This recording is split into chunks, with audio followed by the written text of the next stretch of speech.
may importante sana akong announcement sa mga kaibigan ko, especially those who follow me sa Facebook and YouTube.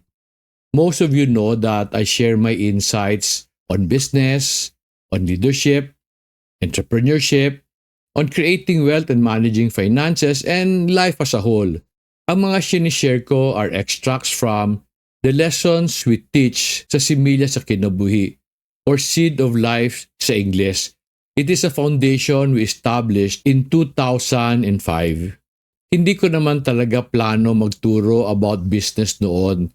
Kasi though I was once an executive of Hewlett-Packard in the Philippines, I am just an ordinary farmer, an entrepreneur from Bukidnon. But when we became the biggest lettuce supplier for McDonald's Philippines from 2002 to 2010, people got curious about the way we do things. Tapos pa, when they saw how we moved from a 20-foot container van house into a bigger home only after a few years, marami ang taong pumunta sa amin to ask about our story and the principles we use in life and in business.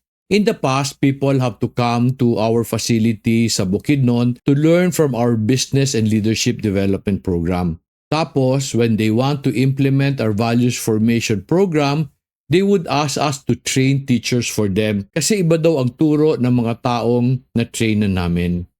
So our ability to help in the past was limited by our facility. In 2004, we decided to put all our lessons in video form and make them available online. Yung importanteng announcement ko is I want all of you to know that almost all of our lessons sa Similya sa Kinabuhi can now be accessed in our newly created website, simillasakinabuhi.com.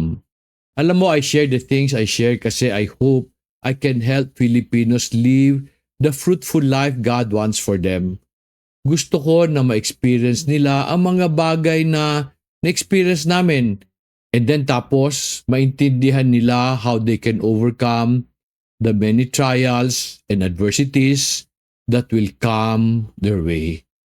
Naniniwala kasi ako that if all Filipinos become fruitful, we will be able to create a safe environment for our children and their children's children to grow in peace and enjoy abundance in the future. Tapos naniniwala din ako na when all Filipinos become fruitful, yung bang maraming sobra, mawawala ang corruption. Because you cannot bribe or corrupt someone who has more than enough for himself. Today, we are considered a corrupt nation kasi maraming tao ang mahirap, maraming tao ang in need. Sa website ng Similya sa Kinabuhi, may makikita kayo doon na 2 series under the transformational program na I believe can help all Filipinos. Ang pangalan ng mga series na to is first, Breaking Through, Values Formation. This is a year-long values formation series that companies and organizations can use to help their people have a better mindset and a better attitude towards their work.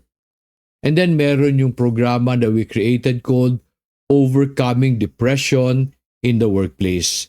There are 26 lessons under this series and create namin ito because one of the pressing concerns of people today is mental health, which has resulted to many suicides. Libre ho ang access sa Breaking Through, Values Formation Program, and Overcoming Depression in the Workplace. Ulitin ko, libre ang access sa 2 series na ito. We are offering them for free kasi naniniwala kami na all Filipinos should go through them para they can use their employment or the business they have today to build a fruitful future. If you want to know how you can benefit from these 2 programs, there are video summary of these lessons in the website. While may mga libre kami na lessons, marami rin kaming program for people who are serious in their personal development. Kaso lang because they are not for everybody, these programs are under subscription options.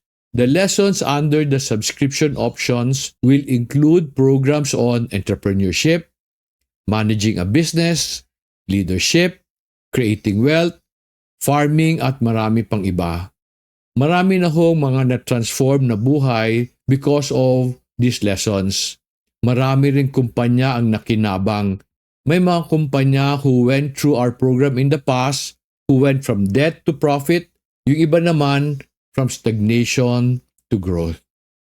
Kung kailangan mo ng tulong para ma-develop ang attitude at saka character ng mga empleyado mo, or if you are a business person who needs to understand a practical way of doing business, please check our website today.